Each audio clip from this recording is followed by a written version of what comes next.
यथार्थ महाराष्ट्र 2.0 आप सबका फिर से एक बार बहुत बहुत स्वागत है।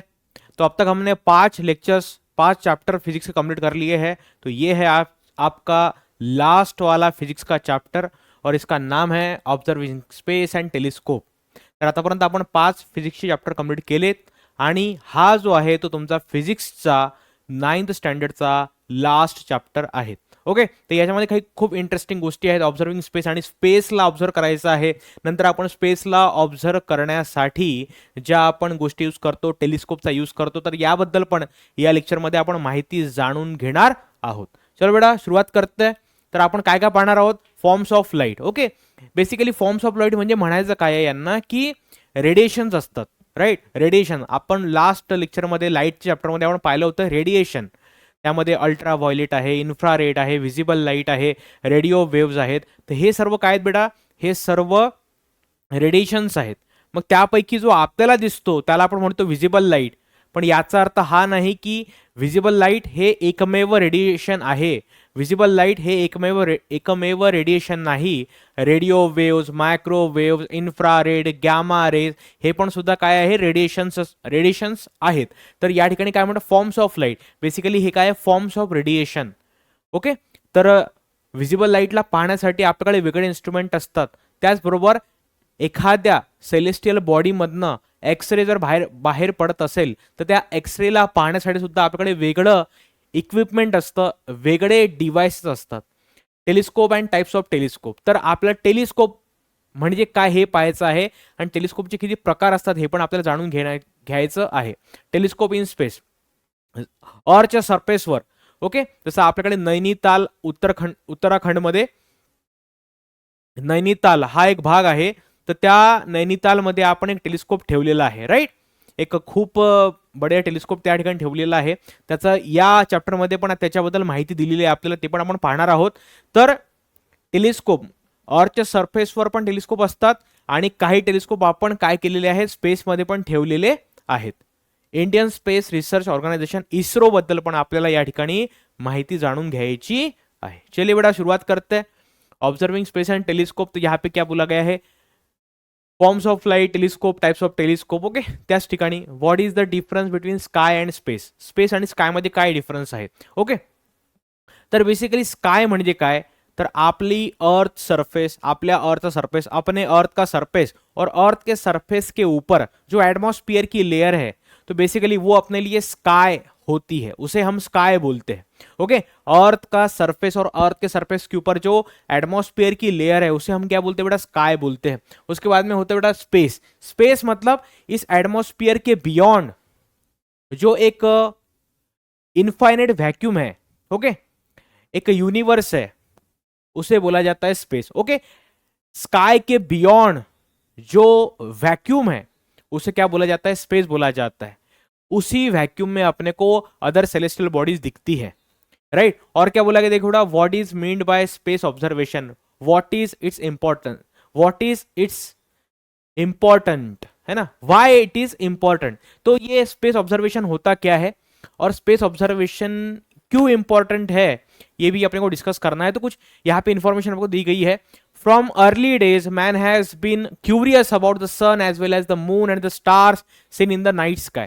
जो सेलेस्टियल बॉडी अपने को दिखते हैं, है ना, सन तो हम इजीली देख पाते हैं, मून को भी इजीली देख पाते हैं, इसके अलावा भी है ना बहुत बहुत सारे स्टार्स है हमारी गैलेक्सी में, और गैलेक्सी में बहुत सारे स्टार्स होने के अलावा ऐसी बहुत सारी चीजें हैं जो नेकेड आइज से नहीं दिखती है, राइट? नेब्यूला, ये सारी जो चीजें होती है तो ये बहुत दूर है, तो वहां से लाइट हमारे तक नहीं पहुंचती है, या फिर पहुंचती भी है तो वो बहुत ही एकदम पॉइंट के फॉर्म में यहां तक वो लाइट आती है, तो उसको हम ऑब्जर्व नहीं कर पाते। लेकिन अगर हम टेलीस्कोप का यूज करें तो बहुत सारी ऐसी चीजें जो नेकेड आइज से नहीं दिख सकती उन्हें भी हम क्या कर सकते हैं? देख सकते हैं। तो यहाँ पे क्या बोला गया है?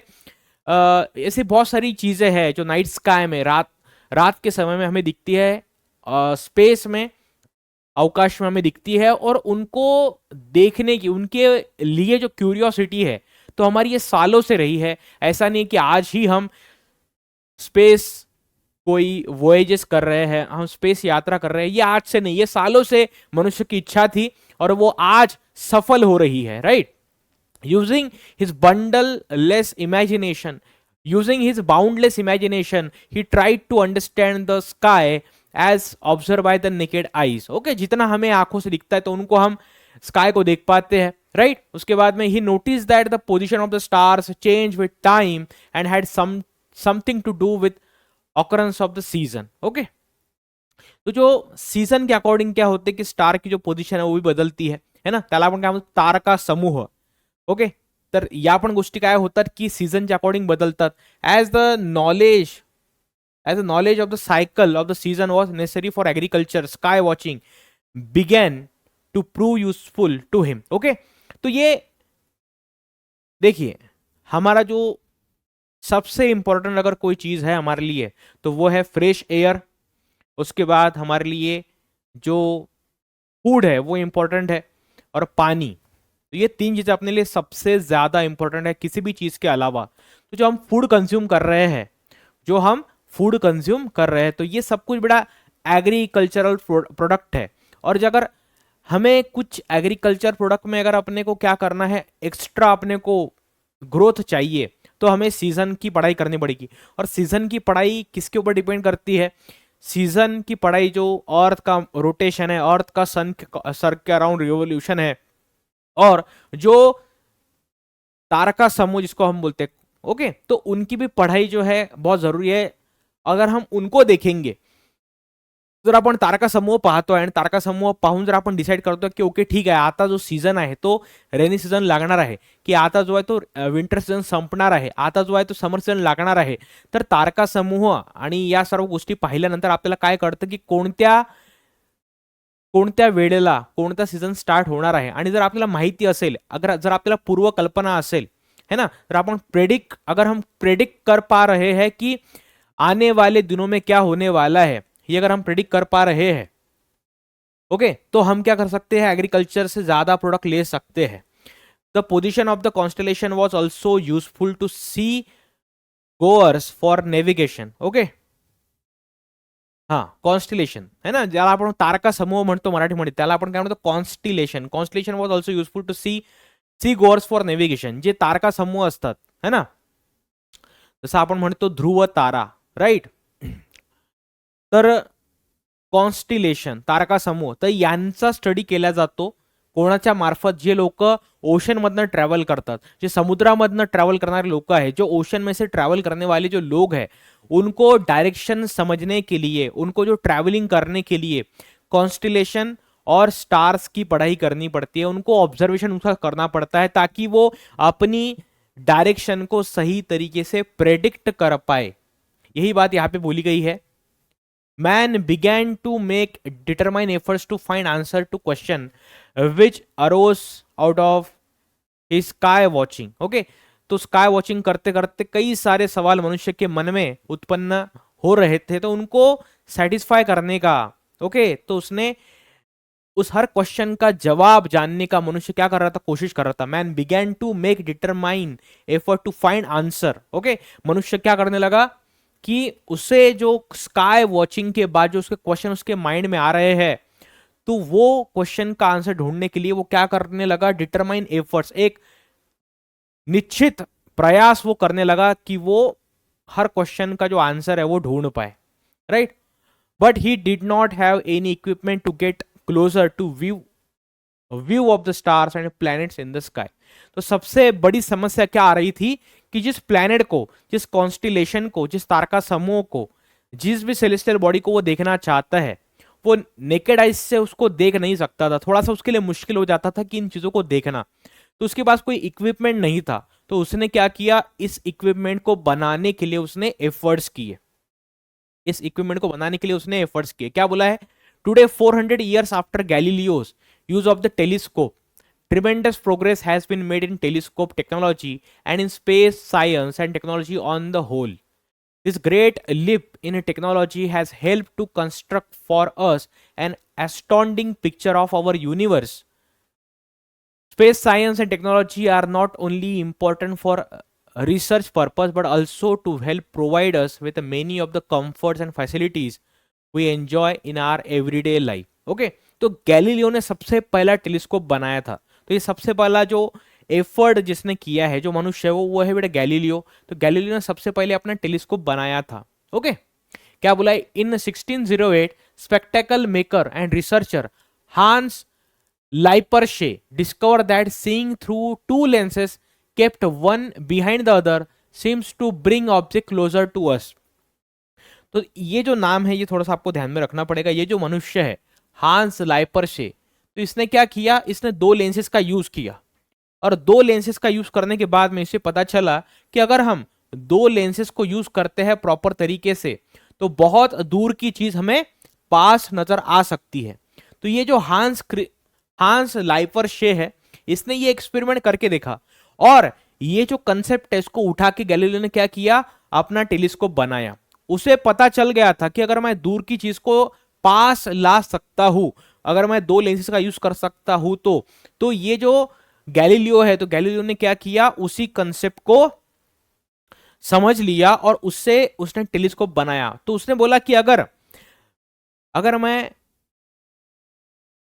जो ऑब्जेक्ट मुझसे अगर 10 मीटर की दूरी पर है, तो जो ऑब्जेक्ट 10 मीटर की दूरी पर है उसको अगर मैं बहुत इजीली देख सकता हूं, अगर मैं लेंसेज का यूज कर सकता हूं, तो मैंने लेंसेज को सेट किया और मैं 10 मीटर की चीज को बहुत आसानी से देख सकता हूं, राइट। तो ये उसे पता चल गया था। तो उसने सोचा कि क्या ये सेलेस्टियल जो बॉडीज है, जो स्पेस में दिखने वाली जो चीजें हैं, तो अगर मैं 10 मीटर की चीज को लेंसेज का उपयोग करके बहुत आसानी से पास ला सकता हूं, बहुत क्लियरली देख सकता हूं, तो क्या मैं सेलेस्टियल बॉडी को आसानी से देख नहीं सकता? ऐसा उसने क्या किया था ऐसा उसने क्या किया था, और ऐसा इसने सोचा गैलीलियो ने, और उसने क्या बनाया था फिर, he thus made the first telescope. Galileo made a telescope in 1609 and used it for the space observation. तो हांस लाइपर्शे ने सबसे पहले टेलीस्कोप बनाया था, लेकिन उसने अपनी सराउंडिंग की चीजों को ही वो देख रहा था। मतलब जो चीज उससे 10 मीटर की 20 मीटर की दूरी पर थी, तो इनको ही ये देख रहा था। लेकिन गैलीलियो की जो सोच थी वो थोड़ी बड़ी थी। गैलीलियो ने क्या किया, गैलीलियो ने स्पेस में जो चीजें थी उसको देखने का प्रयास किया। मतलब गैलीलियो ने जो बनाया टेलीस्कोप, वो कब बनाया, 1609 में, और इसने यूज किया उसको स्पेस ऑब्जर्वेशन के लिए। मतलब इसके पहले हांस लाइपर्शे ने टेलीस्कोप बनाए, लेकिन वो अपनी सराउंडिंग की चीजों को ही देखने के लिए उसने बनाए। लेकिन जो गैलीलियो है उसने क्या किया, स्पेस में जो चीजें हैं उनको देखने का इसने प्रयास किया। He realize that there are many more stars than what could be seen with a naked eyes. मतलब कई सारे स्टार है जिनको हम नेकेड आइज से देख ही नहीं सकते। Using his telescope he also discover the moons of Jupiter, the black spot on the sun. तो ये जुपिटर के सन इसने देखे, उसके बाद में उसने क्या किया, black spot on the moon, इसको भी ब्लैक स्पॉट ऑन द सन, इसको भी इसने ऑब्जर्व किया है गैलीलियो ने। तो यही बात इनकी यहाँ पे बताई गई है कि 1609 में सबसे पहले टेलीस्कोप किसने बनाया होगा, तो गैलीलियो ने बनाया। और गैलीलियो से पहले हांस लाइपर्शे ने यह बताया था कि अगर आप लेंसेस को सही तरीके से यूज करते हो, एक के बाद एक लेंसेस को सेट करते हो, ओके, और उनका जो डिस्टेंस है, उनमें जो डिस्टेंस है वो अगर आप प्रॉपर सेट करते हो, तो आपको दूर की चीज आसानी से नजर आएगी। तो ये कंसेप्ट जो बताया था वो हांस लाइपर्शे ने बताया था, लेकिन उसका स्पेस के लिए इस्तेमाल अगर किसी ने पहले किया है तो उस मनुष्य का नाम है Galileo Galilei. Okay, space science and technology are not only important for the research purpose, है ना। ऐसा नहीं है कि जो स्पेस टेक्नोलॉजी है वो रिसर्च पर्पस के लिए ही इंपॉर्टेंट है, ऐसा कुछ भी नहीं है। जो रिसर्च पर्पस के लिए इंपॉर्टेंट है ऐसा कुछ भी नहीं है। जो ये टेक्नोलॉजी है ये डेली लाइफ को कंफर्ट बनाने के लिए भी इंपॉर्टेंट है। ओके, अगर है ना कि कॉन्स्टेलेशन मतलब जो तारका समूह है उनको देख करके हम ये डिसाइड कर सकते हैं कि अभी रेनी सीजन स्टार्ट हो रहा है। ओके, तो मतलब ऐसी बात होती कि स्पेस ऑब्जर्वेशन करना मतलब ऐसा नहीं कि रिसर्च पर्पस के लिए ही ये होता है। स्पेस ऑब्जर्वेशन से हम अपनी डेली लाइफ को भी कंफर्टेबल बना सकते हैं।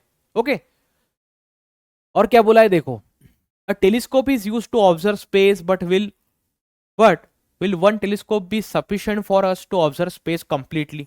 है ना। ये ऐसा हो सकता है कि बेटा कि एक ही हमने टेलीस्कोप यूज किया और उससे हम पूरा हमने ब्रह्मांड देख लिया, ऐसा तो हो नहीं सकता। हमें कई सारे टेलीस्कोप यूज करने पड़ेंगे, मतलब कई बड़े बड़े टेलीस्कोप हमें यूज करने पड़ेंगे। हो सकता है कि एक नहीं, एक से ज्यादा टेलीस्कोप अपने को यूज करने पड़े ताकि हम पूरे स्पेस को देख पाए। मतलब जितना अपनी लिमिट है, जितना अपना लिमिट है उससे बियॉन्ड हम थोड़ा सा जा सके और चीजों को देख पाए, right. Why do we need different telescope for the purpose? Are telescope install even in space? तो इनका कहना है कि हमें अलग अलग टेलीस्कोप की जरूरत हमें क्यों होती है और क्या हम टेलीस्कोप को स्पेस में इंस्टॉल कर सकते हैं। इन्होंने पूछा क्या हम टेलीस्कोप को स्पेस में इंस्टॉल कर सकते हैं, और या फिर हम टेलीस्कोप को, क्या बोला गया है, डिफरेंट डिफरेंट टेलीस्कोप हम यूज क्यों करते हैं और हम टेलीस्कोप को स्पेस में इंस्टॉल कर सकते हैं क्या। ओके, जैसे हम सैटेलाइट इंस्टॉल करते हैं स्पेस में अर्थ के अराउंड, तो क्या उसी प्रकार से हम कोई टेलीस्कोप वहां पे इंस्टॉल कर सकते हैं, ये इन्होंने पूछा गया है, ये इन्होंने अपने को पूछा है। In the chapter we are going to study the science behind many such questions. तो बेसिकली डिफरेंट डिफरेंट टेलीस्कोप और क्या हम टेलीस्कोप को स्पेस में इंस्टॉल कर सकते हैं, इसके ऊपर पूरी कहानी जो है आज आपको बताई जाएगी। ओके, तो यहां पे देखो different forms of light. Light is an electromagnetic wave, every wave has a characteristic wavelength. Our eyes can see only that light which has wavelength between 400 nanometre to 800 nanometre. तो ये जो चीज है, ये मैंने पहले ही आपको जब लाइट चैप्टर चल रहा था तो ये नैनोमीटर क्या होता है, ये वेवलेंथ क्या होती है, ये चीजें मैंने पहले ही आपको डिटेल में समझा दी है। Such light is called visible radiation, however there are electromagnetic waves of the wavelength other than the visible one, most of which we cannot see as our eyes are not sensitive to them। Okay, तो इनका कहना है कि ऐसा नहीं है कि visible light ही होता है, कई सारे लाइट्स होते हैं, कई सारे रेडिएशंस होते हैं, जिसमें जिसमें क्या होता है, गैमा रेज भी होता है जिसके अंदर, है ना, जिसके अंदर गैमा रेज भी होते हैं, जिसके अंदर एक्सरेज भी होते हैं, एक्सरेज होते हैं, गैमा होते हैं, उसके बाद में माइक्रोवेव्स होते हैं, है ना। उसके बाद में होता है कि अल्ट्रा वायलेट, अल्ट्रा वायलेट, उसके बाद में होता है विजिबल, उसके बाद में होता है infrared. Okay, gamma, x ray, microwave, ultraviolet, visible, infrared. Okay, उसके बाद में रेडियो वेव्स होते हैं। तो ये सब रेडिएशंस है, उसमें से एक रेडिएशन कौन सा है, विजिबल लाइट। और विजिबल लाइट की जो वेवलेंथ होती है वो कहां से कहां तक होती है, विजिबल लाइट की जो वेवलेंथ होती है वो होती है 400 से लेकर के 800 नैनोमीटर तक। ऐसी इसकी क्या होती है बेटा, वेवलेंथ होती है। तो हम सभी को नहीं देख पाते, देखो हम जो देख पाते हैं वो विजिबल लाइट को ही हम देख पाते हैं, बाकी चीजों को हम नहीं देख पाते, राइट। देखिए अब क्या बोला, देखो हाँ, रेडियो वेव्स की आपको वेवलेंथ दी गई है, माइक्रोवेव की दी गई है ना। ये सभी जो वेवलेंथ है यहाँ पे आपको दिए गए हैं। तो radio waves, microwaves, infrared, visible light, ultraviolet, x rays and gamma rays. देखो ये तो मैंने देखा भी नहीं था। नेक्स्ट पेज, जो यहाँ पे चीजें हैं वो सारी मैंने आपको लिख करके दी है, देख सकते हैं आप, सारी चीजें मैंने आपको लिख करके मैंने बताई है, एक भी नहीं छूटा है। देखो gamma, x-ray, ultra, visible, infra, micro और radio. Okay, gamma, x ray, microwave, ultraviolet, देख सकते, gamma, x-ray, ultraviolet, visible, infra, micro, radio, है ना। ओके, माइक्रो और रेडियो कोई बात नहीं, मतलब माइक्रोवेव रेडियो रेडियो वेव से पहले आना चाहिए था वेवलेंथ के अकॉर्डिंग, लेकिन ये थोड़ा सा ये हो चुका है। देखो यहाँ पे क्या बोला, रेडियो वेव, रेडियो वेव जो है उसका कितना है वेवलेंथ, देखिए रेडियो वेव का 20 सेंटीमीटर से ज्यादा होता है। माइक्रोवेव की बात करें तो 0.3। तो ये सभी ध्यान में रखने की जरूरत नहीं है, आप बस इतना इतना ध्यान में रखिए कि गामा रेज जो होती है उसकी वेवलेंथ सबसे कम होती है, शॉर्टर देन 3 पिकोमीटर, 3 पिकोमीटर से भी कम जो वेवलेंथ होती है वो गामा की होती है। और 20 सेंटीमीटर से ज़्यादा जो होती है वो किसकी होती है, रेडियो वेव की होती है। और विजिबल लाइट की अगर बात करें तो 400 नैनोमीटर से लेकर के 800 नैनोमीटर तक होती है। तो ये तीन चीजें आप याद में रखिए ना, सभी आपका ये ध्यान में नहीं रहेगा, तो ये देखिए और ये तीन याद में रखिए, बाकी धीरे धीरे चीजें याद हो जाती है ना। देखिए, of all the above types our eyes are only capable of seeing the visible radiation, thus we use the visible radiation telescope, that is optical telescope, है ना, made from the regular lenses or mirror to see the visible radiation। Okay, देखिए, ना हम radio wave को देख सकते हैं, ना ही माइक्रो को, ना ही इंफ्रा को, ना ही अल्ट्रा को, ना ही एक्स को, ना ही गैमा को, तो इनको हम देख ही नहीं सकते। तो हम जो टेलीस्कोप बनाते हैं तो वो विजिबल लाइट को देखने के लिए हम सिंपल टेलीस्कोप बनाते हैं, और उसे बोला जाता है ऑप्टिकल टेलीस्कोप, है ना। या फिर उसको आप बोल सकते हो, ये जो टेलीस्कोप होता है इसको आप क्या बोल सकते हो, उसको आप बोल सकते हो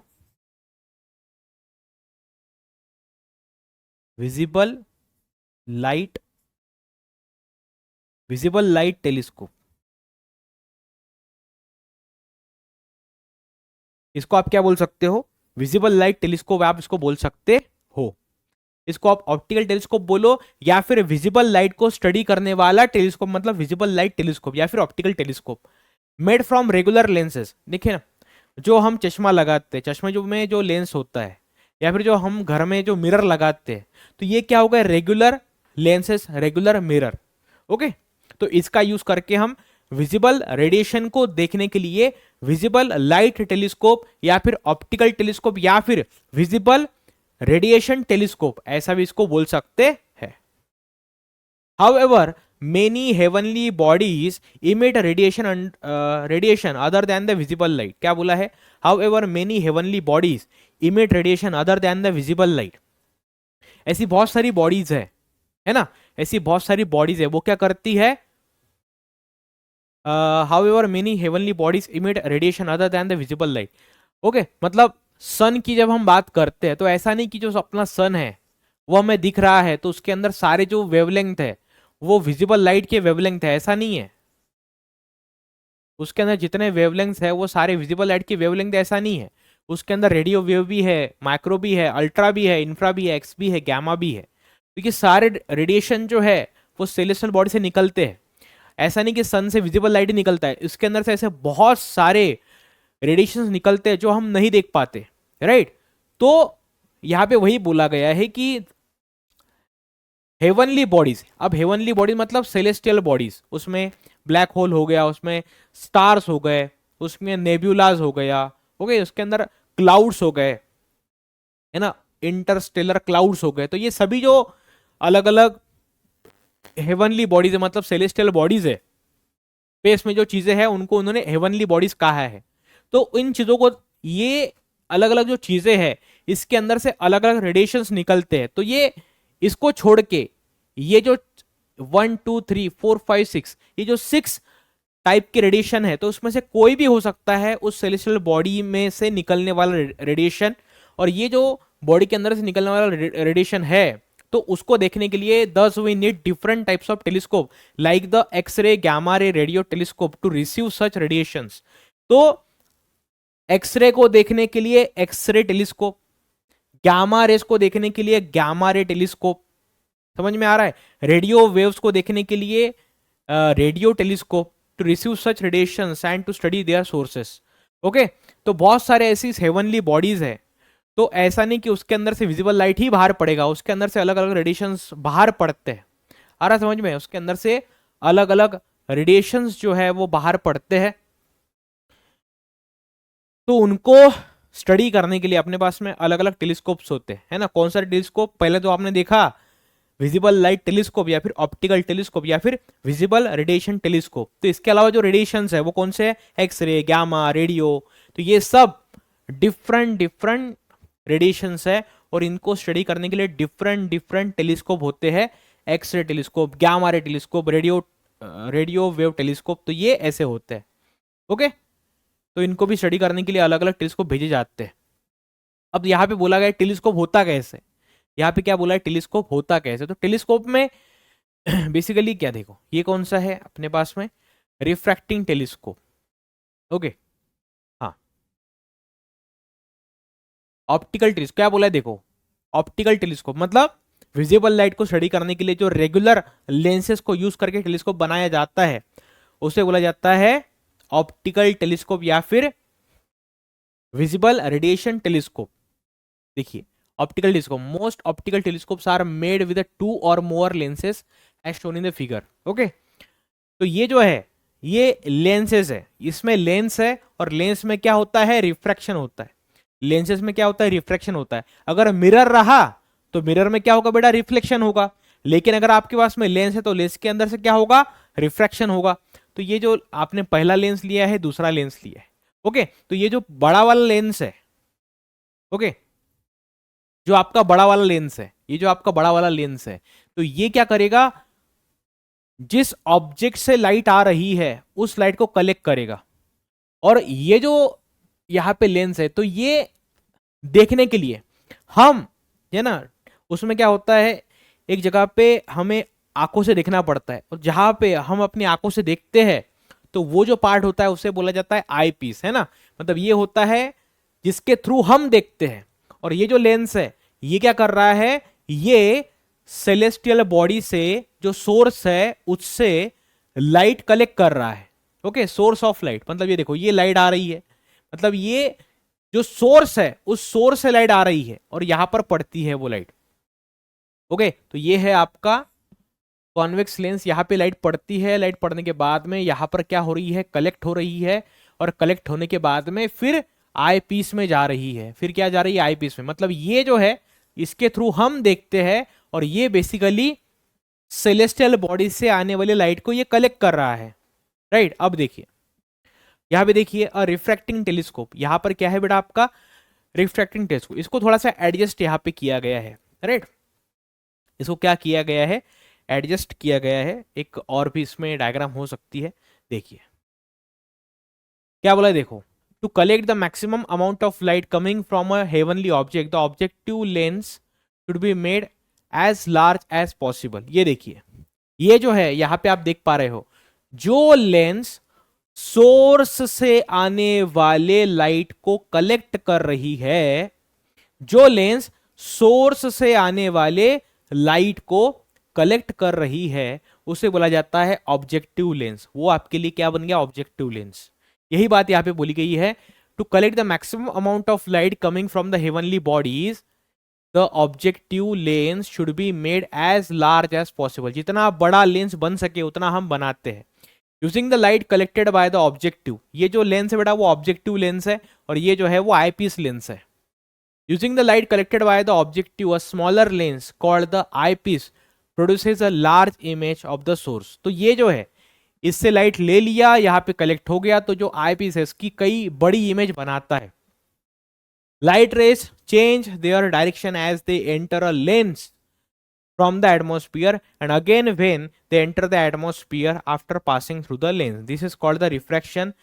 Hence such telescopes are called the refracting telescope. देखिए रिफ्रैक्शन होता क्या है, रिफ्रैक्शन देखिए यहां पर लेंस है, ओके, तो लेंस के ऊपर लाइट पड़ा, तो लाइट जब लेंस के ऊपर पड़ा तब वो कहां पे था, एयर में था। उसके बाद वो लेंस पे पड़ा और बाहर आया तो बाहर फिर से क्या है बेटा, एयर। मतलब जब लाइट अपने मीडियम को बदलता है, जिस मीडियम के अंदर से वो फ्लो हो रहा है, मतलब जिस माध्यम के अंदर से वो फ्लो हो रहा है, वो माध्यम अगर बदल गया, वो मीडियम अगर बदल गया तो लाइट अपने डायरेक्शन को बदल देता है। यहां पे वही हो रहा है, लाइट जब अपने मीडियम को बदलता है तो उसकी डायरेक्शन भी बदल जाती है। ये जो फेनोमेनॉन है इसे क्या बोला जाता है, ये जो फेनोमेनॉन है इसे बोला जाता है रिफ्रैक्शन ऑफ लाइट। इसे बोला जाता है रिफ्रैक्शन ऑफ लाइट। ओके, अब यहां पे हो रहा है रिफ्रैक्शन, तो रिफ्रैक्शन की मदद से जो टेलीस्कोप काम कर रहा है तो उसे बोला जाता है रिफ्रैक्टिंग टेलीस्कोप। जो टेलीस्कोप रिफ्रैक्शन के बेसिस पे काम कर रहा है तो उसे बोला जाता है रिफ्रैक्टिंग टेलीस्कोप। और यहां पे जो फेनोमेनॉन हो रहा है तो उसे बोला जाता है refraction. We shall study the image formation by lenses in the next stand. Okay, lenses का जो चैप्टर है, आपको लेंसेस चैप्टर जो है ये 10th में है। 10th में आपको, अगर आप आते हो तो मैं ही आपको पढ़ाने वाला हूं। 10th के लिए कोई सीरीज अभी स्टार्ट होने ही वाली है 5th ऑफ सितंबर से। तो आपको पता चल जाएगा कि उसकी डेट क्या है, कब उसका सिलेबस आने वाला है। तो अपने जो दोस्त है, जो अपने भाई बहन है 10th में पढ़ते, तो उनको बता दीजिएगा। We shall study the image formation by the lenses in the next standard. Okay ठीक है, कोई बात। Even though such telescope is useful for space observation, it present certain difficulties. आपको पता है कि जो जो टेलीस्कोप है इसको यूज किया जाता है स्पेस ऑब्जर्वेशन के लिए, लेकिन इसमें कई सारी दिक्कतें आती है, कई सारे प्रॉब्लम आते हैं। जैसे यहाँ पे बोला as we saw above, if we wish to obtain a bright image of the source by collecting maximum possible light, the objective lens must be made as large as possible. However, it is very difficult to make a very large lens. Also, large lenses are very heavy and tend to get distorted. देखिए जो lens होता है, जो lens होता है, तो इनका कहना है कि जो ऑब्जेक्टिव है, मतलब जो सोर्स से लाइट करने वाला जो एक लेंस है, वो काफी बड़ा होना चाहिए। लेकिन इनका कहना है कि एज लार्ज एज पॉसिबल, जितना बड़ा लेंस बना सके हो उतना लेंस बनाओ। लेकिन हम अगर बोलेंगे कि एक दीवार है, उस दीवार की उतना लेंस बनाओ, लेकिन ये पॉसिबल, प्रैक्टिकली ये चीजें पॉसिबल नहीं है। ओके, और अगर हम बना भी लेंगे तो उसमें क्या हो जाएगा, लेंस है वो कोई स्टील का पतरा नहीं है कि जो हमने बना लिया, वो लेंस है, वो कांच से बनता है। और अगर वो बनता है तो उसमें कई सारे डिस्टॉर्टेड स्ट्रक्चर उसका तैयार हो जाता है ना। As the objective and the eyepiece are placed at the opposite ends of the telescope, as the objective, as the objective and the eyepiece are placed at the opposite ends of the telescope, the length of the telescope also increases with the increase in the size of the telescope, and telescope becomes difficult to manage. Okay, इनका कहना है कि एक तुम बनाओ objective lens. Okay, इनका कहना है कि तुम एक बनाओ ऑब्जेक्टिव लेंस, और तुम एक ऑब्जेक्टिव लेंस बनाओ और एक तुम आईपीस बनाओ।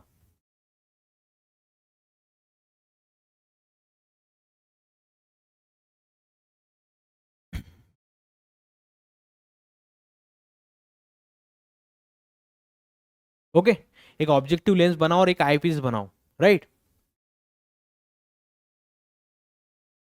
एक ऑब्जेक्टिव लेंस बनाओ और एक आईपीस बनाओ, ऐसी बात है।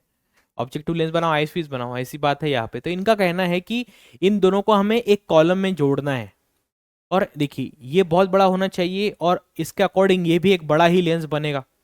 और इनको एक सिलेंडर में जोड़ना है, एक पाइप में इनको जोड़ना है, तो ये दोनों कनेक्टेड होते हैं। तो इन दोनों को कनेक्ट करना है, तो काफी लंबा सिलेंड्रिकल स्ट्रक्चर हमें लगेगा।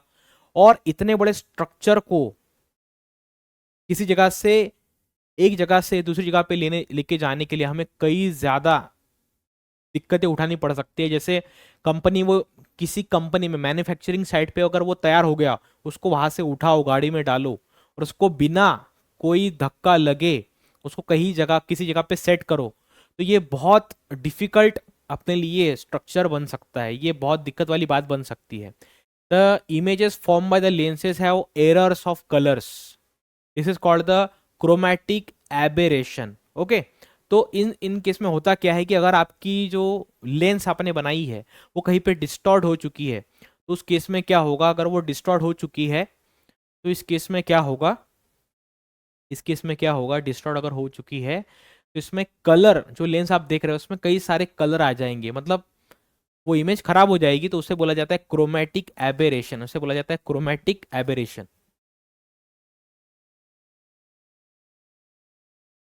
Chromatic aberration. अब इसके ऊपर उपाय क्या है, तो हमने उपाय यहाँ पे ढूंढ के निकाला है। To overcome this difficulties telescopes are made using concave mirrors. तो हम क्या करते हैं, इस चीज को सॉर्ट आउट करने के लिए मिरर का यूज करते हैं टेलीस्कोप में। तो यहाँ पे क्या बोला गया है, हम टेलीस्कोप में किसका यूज कर रहे हैं, टेलीस्कोप में हम यूज कर रहे हैं कॉनकेव मिरर का।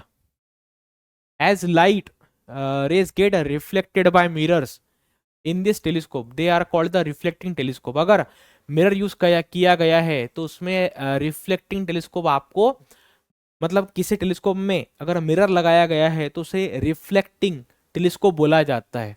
इन order to get a bright image of source, in order to get the bright image of the source, है ना, सोर्स की ब्राइट इमेज अगर आप चाहते हो, है ना, larger mirrors are necessary so that they can collect large amount of light from the source। But it is easier to make a large mirror as compare to making large lenses. ये बहुत बड़ी बात है कि large mirror बनाना बहुत आसान है in compare to making of large lens. Large lens के लार्ज लेंस को बनाने के कंपैरिजन में लार्ज मिरर बनाना काफी आसान होता है, right. Also big mirror can be made by combining several smaller pieces. Okay, जब आप मिरर बनाते हो तो ऐसा नहीं है कि आपको एक ही पूरा उसको थ्रू आउट एक सिंगल वो पीस होना चाहिए, थ्रू आउट वो सिंगल एक स्ट्रक्चर होना चाहिए, ऐसा कुछ नहीं है। मिरर को जब हम बना रहे हैं तो कई छोटे छोटे स्मॉल पार्ट लेकर के, कई सारे छोटे छोटे स्मॉल पार्ट लेकर के हम एक बड़ा सा मिरर बना सकते हैं। ऐसा नहीं है कि हमें क्या करना होगा, ऐसा नहीं है कि हमें एक सिंगल स्ट्रक्चर बनाना है। हम क्या करेंगे, उसको कई सारे छोटे छोटे पार्ट्स बनाएंगे और उसको असेंबल करेंगे एक जगह पे, उसको क्या करेंगे, हम असेंबल करेंगे। Also, big mirror can be made by a combination of several small pieces. The weight of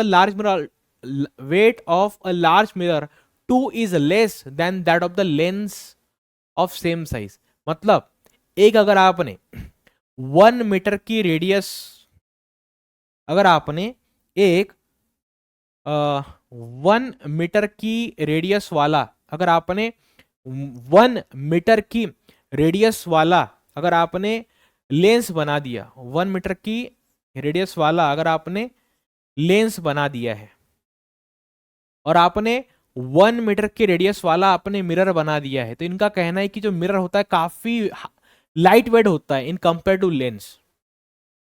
the images form by the mirror do not have the errors of colours. Okay, जो mirror से telescope बनाया जाता है उसके अंदर colours के regarding कोई error नहीं आते। Only by using this large telescope can we see far away stars and galaxies, है ना। ओके, तो क्या बोला है, only by using this large telescope we can,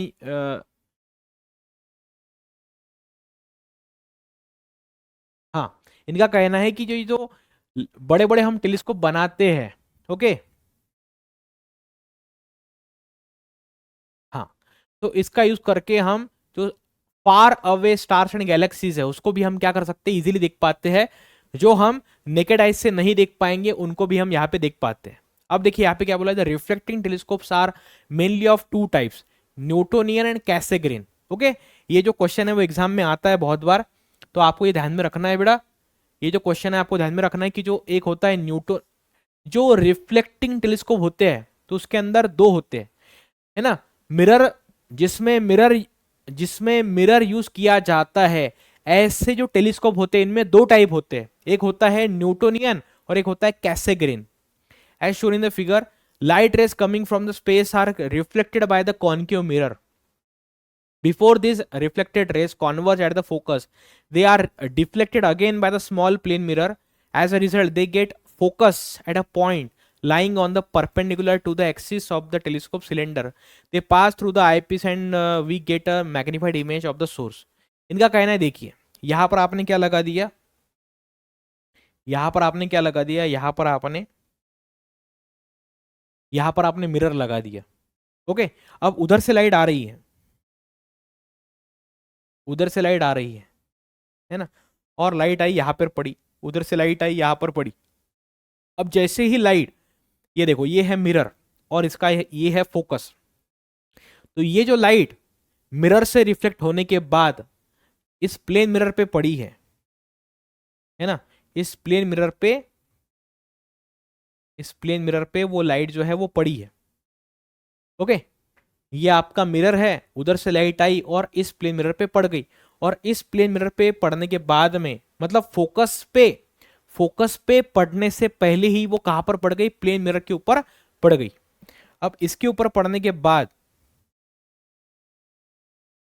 के बाद में वो जो लाइट है वो यहां से रिफ्लेक्ट होकर के हमने यहां पर उसको भेज दिया। ओके, ये है आपका कॉन्केव मिरर, ये है आपका प्लेन मिरर, और प्लेन मिरर कहां पे रखा गया है, कॉन्केव मिरर के फोकस पे प्लेन मिरर रखा गया है, और फिर ये आ गया आईपीस, तो लाइट यहाँ पे आईपीस में आ गई और आईपीस में जाकर के फिर आगे आप इसको ऑब्जर्व कर रहे हो। ओके तो इस प्रकार से ये जो काम करता है ये है आपका Newtonian telescope. As a result, they get focus at a point lying on the perpendicular to the axis. They get focus at a point lying on the perpendicular to the axis of the telescope cylinder. देखिए ये telescope का cylinder है, ये cylinder है पूरा, और ये जो है ये सिलेंडर है, और इस सिलेंडर का जो एक्सिस है वो इस प्रकार से है, और इसको परपेंडिकुलर यहां पर आपको आईपीस लगाया गया है. Okay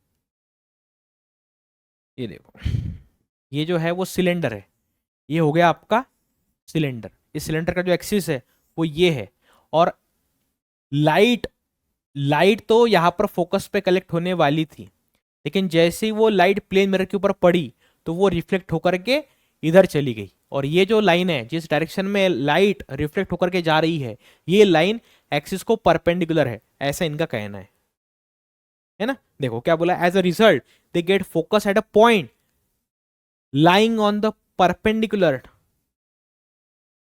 to the axis of the telescope cylinder, है ना.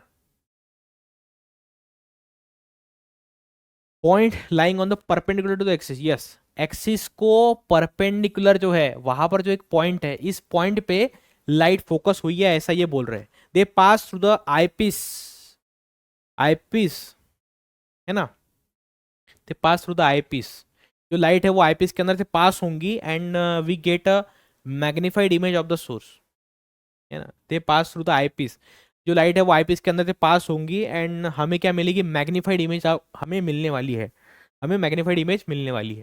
तो ये था बेटा आपका न्यूटोनियन टेलीस्कोप. ये क्या था आपका न्यूटोनियन टेलीस्कोप. अब देखिए यहाँ पे जो है, यहाँ पर हमें दिखाया गया कैसेग्रेन टेलीस्कोप. यहाँ पे क्या हमें यहाँ पर हमें दिखाया गया है कैसेग्रेन टेलीस्कोप. एक बार देख लीजिए सब लोग.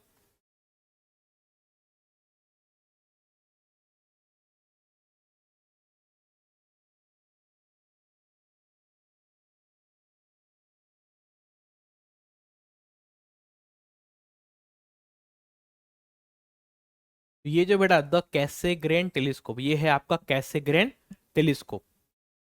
तो इसमें थोड़ा मॉडिफिकेशन है. इसमें मॉडिफिकेशन क्या है, देखो न्यूटोनियन टेलीस्कोप में क्या था, यहाँ पर जो मिरर लगाया हुआ था वो कंटिन्यूअस था, लेकिन कैसेग्रेन में क्या होता है, कैसेग्रेन में ये जो मिरर होता है वो परफोरेटेड होता है. परफोरेटेड, परफोरेटेड मतलब क्या होता है, यहाँ पे इसके सेंटर में हमने क्या बनाया, एक स्पेस बनाई है, जहां पर हमने क्या बना लिया, होल बना लिया है, राइट.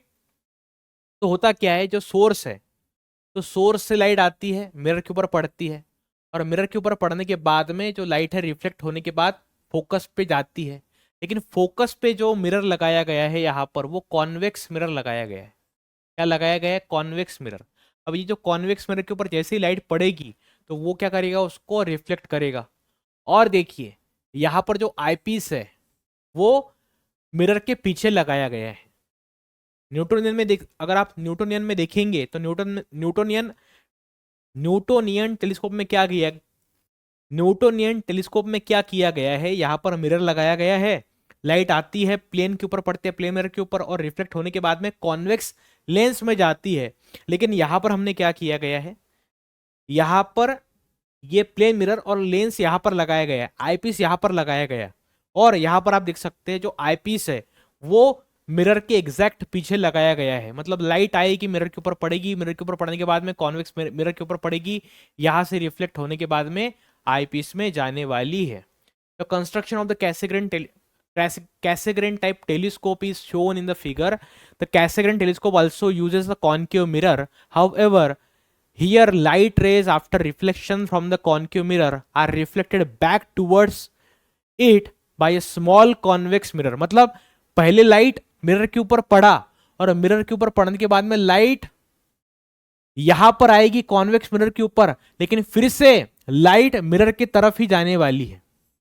मतलब पहले भी लाइट जो सोर्स है, सोर्स से लाइट मिरर के ऊपर आ ही रही थी, लेकिन रिफ्लेक्ट होने के बाद में फिर से लाइट मिरर की तरफ ही जा रही है, और मिरर के पीछे आईपीस लगाया गया है.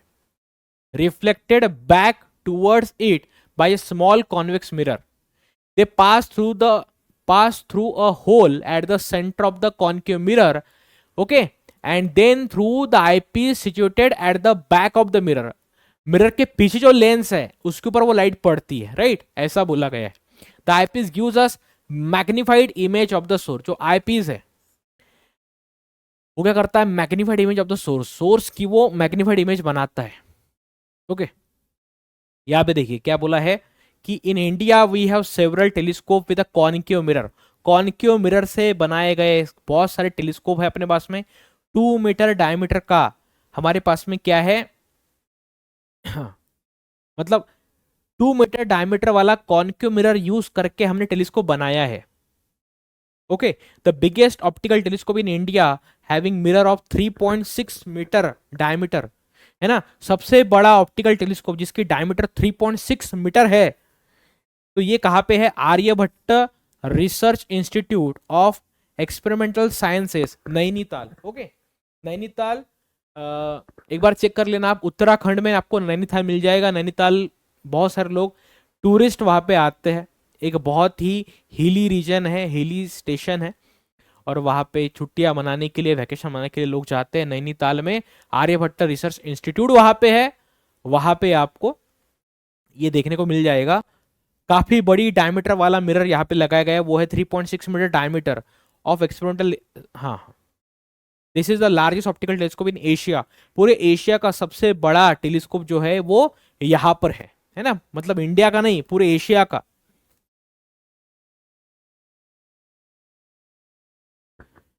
हाँ, चलिए आगे बढ़ते हैं।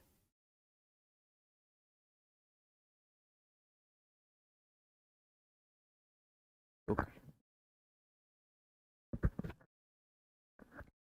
ओके, अब देखिए जिस प्रकार से विजिबल लाइट को देखने के लिए हमने ऑप्टिकल टेलीस्कोप बनाया या फिर विजिबल रेडिएशन टेलीस्कोप बनाया, उसी प्रकार से जो सेलेस्टियल बॉडी से आने वाला, सेलेस्टियल बॉडी से आने वाली जो रेडियो वेव्स है उनको भी देखने के लिए हम टेलीस्कोप लगाते हैं। और large radio telescope called the giant metre wave radio telescope, है ना, है ना, जो रेडियो वेव्स है ना, रेडियो वेव्स, उसको मीटर वेव भी बोला जाता है। जो रेडियो वेव्स है उनको मीटर वेव भी बोला जाता है, क्योंकि जो रेडियो वेव्स होती है वो 1 मीटर तक उसकी वेवलेंथ हो सकती है।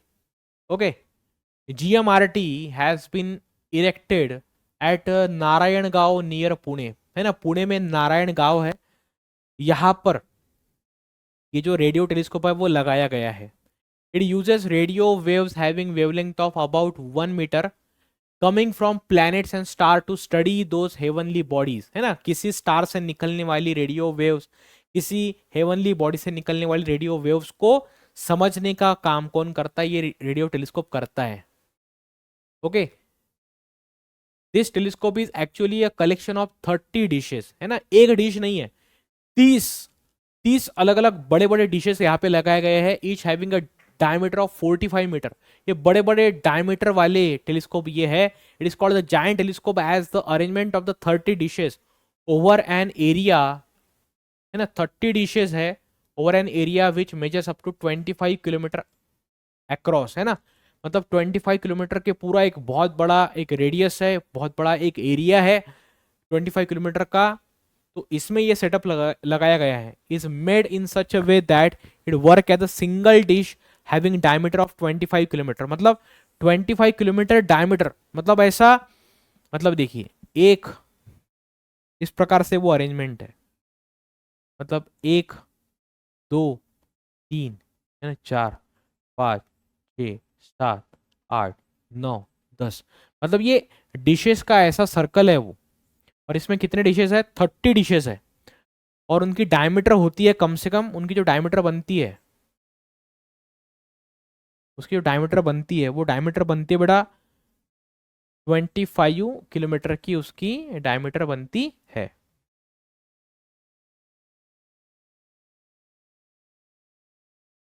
GMRT has been made by Indian scientist and engineer at a minimum cost. जो भारतीय इंजीनियर्स है उन्होंने ये बनाया है और बहुत ही कम कॉस्ट में, है ना। इंडिया में जो भी चीज बनाई जाती है बहुत ज्यादा ईमानदारी से काम किया जाता है, और इंडिया के जो साइंटिस्ट है उन्हें पता है कि देश में जो भी पैसा बना है वो बहुत ज्यादा मेहनत की कमाई से बना है, बहुत ज़्यादा लोगों की मेहनत है पैसा कमाने के लिए, है ना। यहाँ पे लोग बहुत वैल्यू देते हैं पैसे को, राइट। ऐसा नहीं कि खर्च कर दिया किसी प्रकार से, क्योंकि जो लोग यहाँ पे काम करते हैं उन्हें फंडिंग मिलती है, लेकिन फंडिंग सरकार से मिलती है, सरकार को पैसा मिलता है लोगों से, लोगों ने जो टैक्स पे करे हैं वहां से। और इस बात की पूरी जानकारी, इसका पूरा महत्व इन साइंटिस्ट लोगों को पता है, इसलिए जब भी कोई चीज बनाते हैं बहुत ही परफेक्ट बनाते हैं और बहुत कम कॉस्ट में बनाते हैं। तो इन भारतीय साइंटिस्ट लोगों को हमें हमेशा ही धन्यवाद देना चाहिए, क्योंकि ये देश के हर नागरिक की परिस्थिति को समझते हैं, right. It is a world standard research facility, है ना। ऐसा नहीं है कि ये लोकल कोई चीज है बना लिया, वर्ल्ड स्टैंडर्ड क्या है ये, it is a world standard research facility है यहाँ पे। Scientist study the solar system, solar winds, Pulsar, supernova, Interstellar, hydrogen, है ना। तो ये जो चीज है, मैंने बोला ना आपको, सेलेस्टियल बॉडी जो होती है, उन सेलेस्टियल बॉडीज, बहुत सारी सेलेस्टियल बॉडी उसके अंदर से रेडिएशन निकलता है। तो वैसे उसमें कौन सा है, उसमें है सुपरनोवा, उसके बाद में पल्सर्स, ये भी एक प्रकार का स्टार होता है, पल्सर स्टार होता है। उसके बाद में solar system, solar winds, Interstellar, hydrogen clouds. तो ये सब चीजों, इनके ये जो सेलेस्टियल बॉडीज है इसके अंदर से रेडिएशन निकलता है।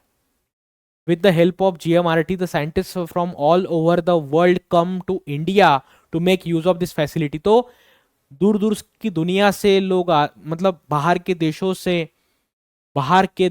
से, लोग यहाँ पर आते हैं स्टडी करने के लिए, है ना। नारायण गांव में आते हैं स्टडी करने के लिए। और क्या बोला है, telescope in space.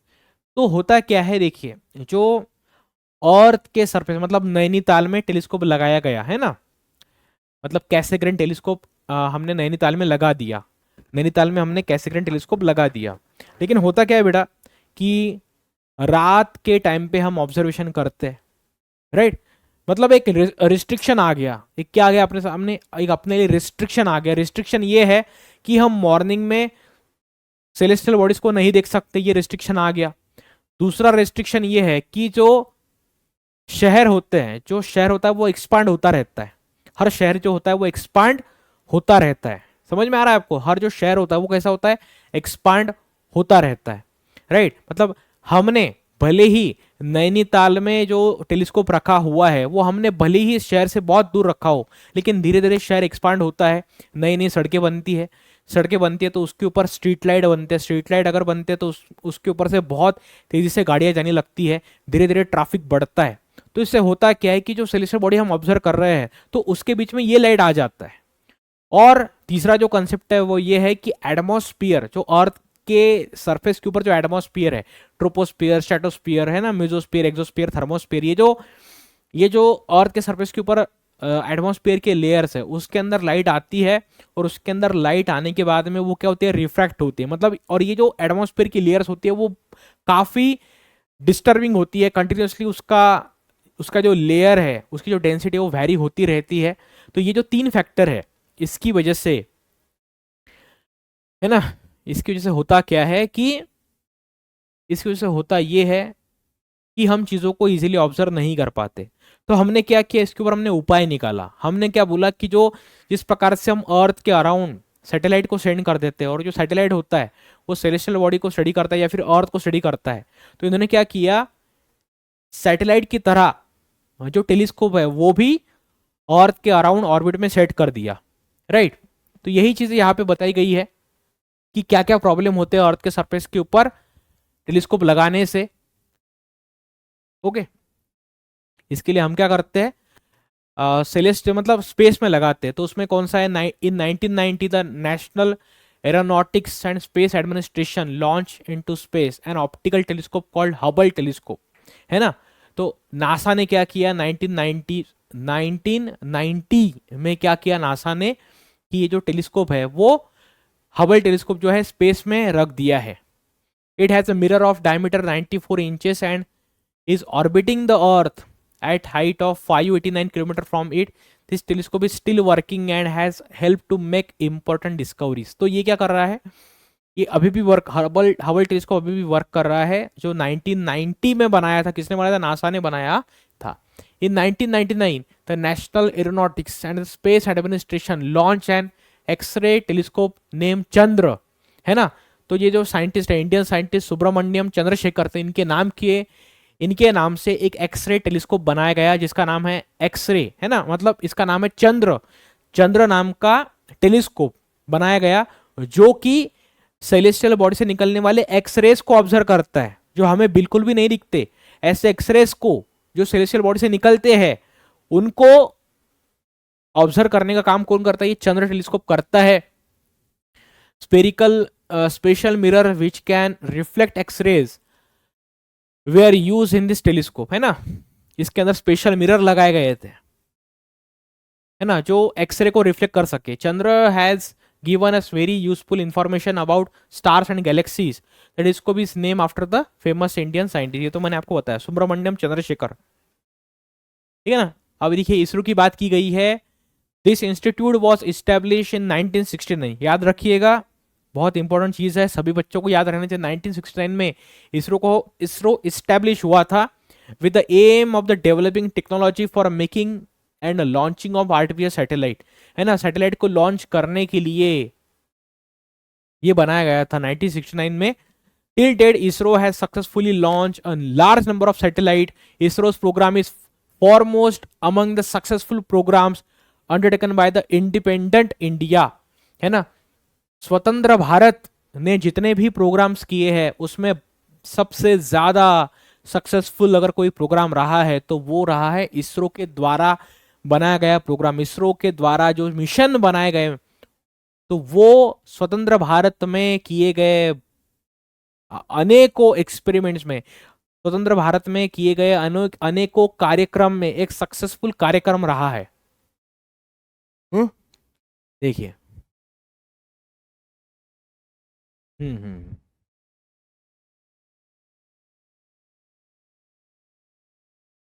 India's progress in space science has played a big role in national and the social development, है ना। मतलब सोशल डेवलपमेंट मतलब इसरो का इम्पैक्ट पूरे भारत में बहुत ज्यादा इम्पैक्ट है ना। तो बड़ा ही सोशल डेवलपमेंट में बहुत बड़ा हाथ है, क्योंकि कोई रॉकेट अगर हम भेज सकते हैं, राइट, हम एक सैटेलाइट अगर लॉन्च कर सकते हैं तो बाकी जो हमारे आसपास के जो देश है जो अपना सिस्टम नहीं बना सकते, भले उनके पास में पैसा हो या ना हो, तो हमें वो क्या करेंगे, हमारे पास में आएंगे, हमें पैसा देंगे और हमें बोलेंगे ये जो रॉकेट है हमारा लॉन्च कर, ये जो सैटेलाइट है, ये जो हमारा सैटेलाइट है वो आपके रॉकेट से हमें लॉन्च करके दीजिए, है ना। तो इससे सोसाइटी का सोशल डेवलपमेंट इससे होता है, पैसा भी आता है, टेक्नोलॉजी भी बढ़ती है, पढ़ाई भी होती है और सभी क्षेत्र में उसका यूज भी होता है। The INSAT and GSAT series of satellite support are telecommunication network, television broadcasting meteorological services. It is because of them that television and the internet services are available everywhere in India. The ADUSAT satellite in this series is used exclusively ये जो देखो ADUSAT satellite जो है वो basically education के लिए use किया जाता है। The IRS satellite series is used for monitoring and management of the natural resources as well as the disaster management. Okay, तो ये चीजें अपने को बताई गई है। अब देखिए ये जो 2015 में इसरो ने एक सैटेलाइट लॉन्च किया था, और ये जो सैटेलाइट हमने लॉन्च किया है तो बेसिकली इसमें क्या है, इसमें टेलीस्कोप है जो अल्ट्रा वायलेट रेडिएशन को भी स्टडी करता है और एक्सरे रेडिएशन को भी स्टडी करता है। Most of the parts use in this satellite are made in India. It is unique system having different kinds of telescope, है ना। मतलब एक ही सैटेलाइट है उसके अंदर दो टेलीस्कोप लगाए गए हैं, एक है एक्सरे को स्टडी करने वाला टेलीस्कोप और दूसरा है अल्ट्रा वायलेट रेस को स्टडी करने वाला telescope. Indian scientists are studying the various aspects of the universe using the data obtained with this telescope. Okay, तो रिवीजन वगैरह ये सारी चीजें तो हो गई है वैसे। चलिए बेटा, तो यहाँ पर ये जो चैप्टर समाप्त होता है। बहुत बहुत धन्यवाद आप सभी लोगों का। यहाँ पर हमने सारे जो है फिजिक्स के जो चैप्टर्स है वो सारे कंप्लीट करवा दिए। मतलब हो सकता है कि दिवाली में मतलब 9th स्टैंडर्ड में तो आपकी एनुअल एग्जाम होती है, तो दिवाली से पहले आपको 50% पार्ट होगा, मतलब अगर फिजिक्स के 6 चैप्टर्स है तो आपको 3 एग्जाम में आएंगे, 3 बाद में आएंगे। लेकिन यहाँ पर हमने पूरा सिलेबस आपको पढ़ा दिया है। और जो बच्चे स्टेट बोर्ड के अलावा बाकी प्रिपरेशन कर रहे हैं बाकी एग्जाम का, तो उनके लिए ये जो हमने सीरीज चलाई वो बहुत ज़्यादा इंपॉर्टेंट होने वाली है, क्योंकि बहुत सारे बच्चे 9th स्टैंडर्ड में ओलंपियाड जैसे एग्जाम भी देते हैं, तो उनके लिए ये सीरीज बहुत फायदेमंद होने वाली है। चलिए, तो यहाँ पर हम आपसे विदा लेना चाहते हैं। तर आता इथून आपण पूर्ण सिलेबस कंप्लीट करून घेतला, तर बस तुम्हाला इतकंच म्हणायचं आहे। ओके बेटा, हंसते रहिए, मुस्कुराते रहिए और हमारे लेक्चर्स देखते रहिए। तो बेटा थैंक यू सो मच, मिलते हैं किसी और नई सीरीज में। Thank you so much.